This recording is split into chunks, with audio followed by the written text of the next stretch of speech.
Chapter 10.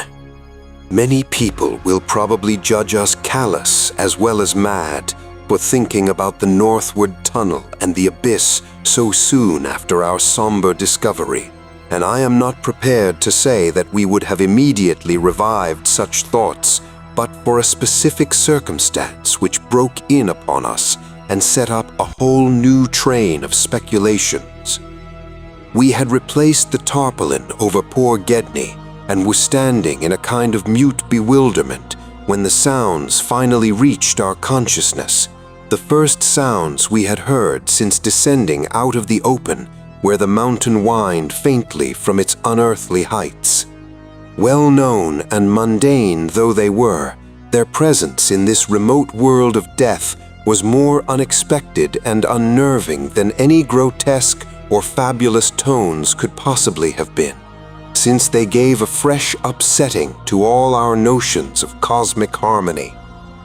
Had it been some trace of that bizarre musical piping over a wide range, which Lake's dissection report had led us to expect in those others, and which, indeed, our overwrought fancies had been reading into every wind howl we had heard since coming on the camp horror, it would have had a kind of hellish congruity with the eon-dead region around us. A voice from other epochs belongs in a graveyard of other epochs. As it was, however, the noise shattered all our profoundly seated adjustments, all our tacit acceptance of the inner Antarctic as a waste utterly and irrevocably void of every vestige of normal life. What we heard was not the fabulous note of any buried blasphemy of Elder Earth, from whose supernal toughness an age-denied polar sun had evoked a monstrous response. Instead, it was a thing so mockingly normal and so unerringly familiarized by our sea days off Victoria Land and our camp days at McMurdo Sound that we shuddered to think of it here, where such things ought not to be. To be brief, it was simply the raucous squawking of a penguin. The muffled sound floated from subglacial recesses nearly opposite to the corridor whence we had come, regions manifestly in the direction of that other tunnel to the vast abyss. The presence of a living waterbird in such a direction, in a world whose surface was one of age-long and uniform lifelessness, could lead to only one conclusion. Hence, our first thought was to verify the objective reality of the sound. It was indeed repeated, and seemed at times to come from more than one throat. Seeking its source, we entered an archway from which much debris had been cleared, resuming our trailblazing with an added paper supply taken with curious repugnance from one of the tarpaulin bundles on the sledges when we left daylight behind. As the glaciated floor gave place to a litter of detritus, we plainly discerned some curious dragging tracks, and once Danforth found a distinct print of a sort's description would be only too superfluous. The course indicated by the penguin cries was precisely what our map and compass prescribed as an approach to the more northerly tunnel mouth, and we were glad to find that a bridgeless thoroughfare on the ground and basement levels seemed open. The tunnel, according to the chart, ought to start from the basement of a large pyramidal structure, which we seemed vaguely to recall from our aerial survey as remarkably well preserved. Along our path, the single torch showed a customary profusion of carvings, but we did not pause to examine any of these. Suddenly, a bulky white shape loomed up ahead of us, and we flashed on the second torch. It is odd how wholly this new quest had turned our minds from earlier fears of what might lurk near. Those others, having left their supplies in the great circular place, must have planned to return after their scouting trip toward or into the abyss, yet we had now discarded all caution concerning them as completely as if they had never existed. This white waddling thing was fully 6 feet high, yet we seemed to realize at once that it was not one of those others. They were larger and dark, and according to the sculptures, Their motion over land surfaces was a swift, assured matter, despite the queerness of their sea-borne tentacle equipment. But to say that the white thing did not profoundly frighten us would be vain. We were indeed clutched for an instant by a primitive dread, almost sharper than the worst of our reasoned fears regarding those others. Then came a flash of anticlimax as the white shape sidled into a lateral archway to our left to join two others of its kind, which had summoned it in raucous tones. For it was only a penguin, albeit of a huge unknown species, larger than the greatest of the known king penguins, and monstrous in its combined albinism and virtual eyelessness. When we had followed the thing into the archway and turned both our torches on the indifferent and unheeding group of three, we saw that they were all eyeless albinos of the same unknown and gigantic species. Their size reminded us of some of the archaic penguins depicted in the Old One's sculptures, and it did not take us long to conclude that they were descended from the same stock, undoubtedly surviving through a retreat to some warmer inner region whose perpetual blackness had destroyed their pigmentation and atrophied their eyes to mere useless slits. That their present habitat was the vast abyss we sought was not for a moment to be doubted, and this evidence of the gulf's continued warmth and habitability filled us with the most curious and subtly perturbing fancies. We wondered, too, what had caused these three birds to venture out of their usual domain. The state and silence of the great dead city made it clear that it had at no time been a habitual seasonal rookery, whilst the manifest indifference of the trio to our presence made it seem odd that any passing party of those others should have startled them. Was it possible that those others had taken some aggressive notion or tried to increase their meat supply?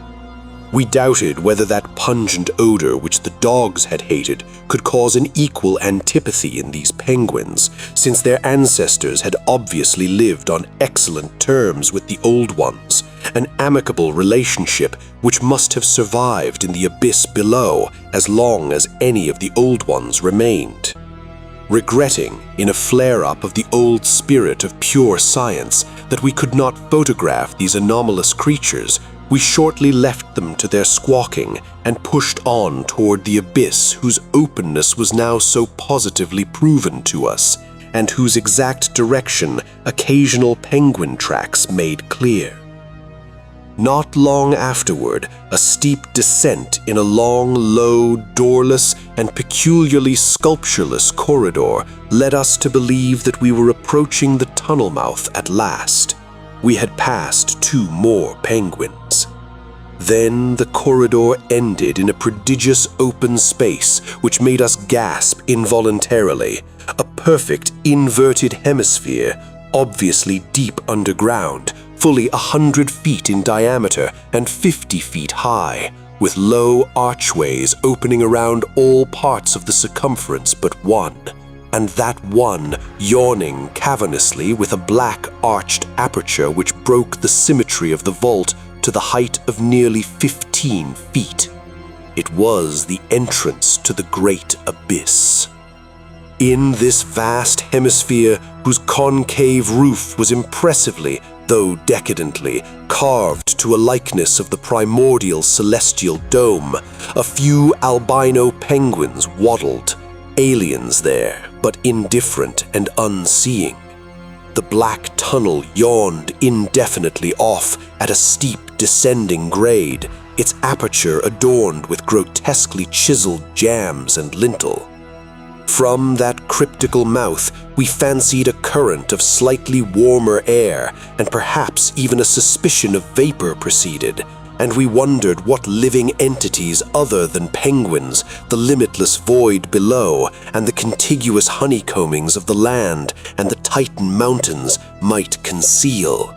We wondered, too, whether the trace of mountaintop smoke at first suspected by poor Lake, as well as the odd haze we ourselves perceived around the rampart-crowned peak, might not be caused by the tortuous channeled rising of some such vapor from the unfathomed regions of Earth's core. Entering the tunnel, we saw that its outline was, at least at the start, about 15 feet each way. Sides, floor, and arched roof composed of the usual megalithic masonry. The sides were sparsely decorated with cartouches of conventional designs in a later decadent style, and all the construction and carving were marvelously well preserved.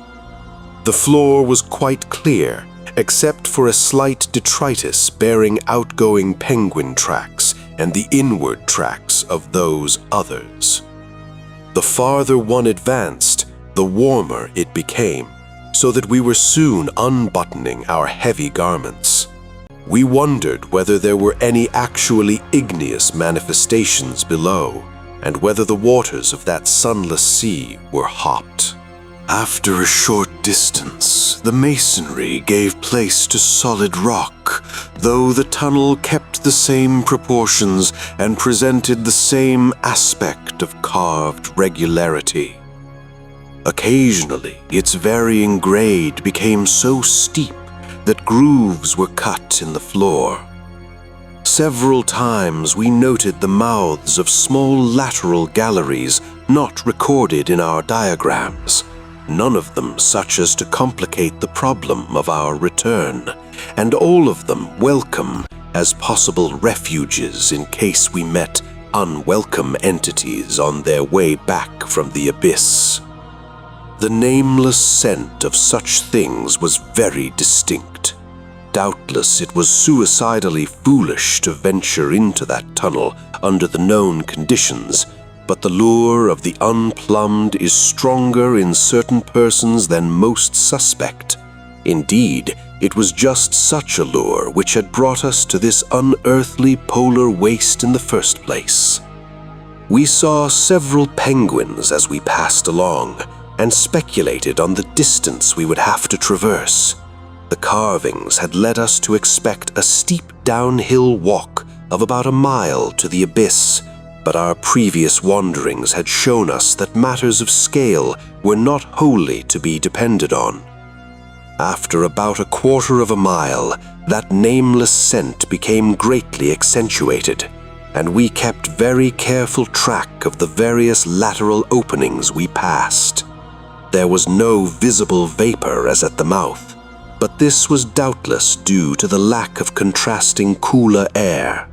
The temperature was rapidly ascending, and we were not surprised to come upon a careless heap of material shudderingly familiar to us. It was composed of furs and tent cloths taken from Lake's camp, and we did not pause to study the bizarre forms into which the fabrics had been slashed. Slightly beyond this point, we noticed a decided increase in the size and number of the side galleries, and concluded that the densely honeycombed region beneath the higher foothills must now have been reached. The nameless scent was now curiously mixed with another and scarcely less offensive odor, of what nature we could not guess, though we thought of decaying organisms and perhaps unknown subterranean fungi. Then came a startling expansion of the tunnel for which the carvings had not prepared us, a broadening and rising into a lofty, natural-looking elliptical cavern with a level floor, some 75 feet long and 50 broad, and with many immense side passages leading away into cryptical darkness.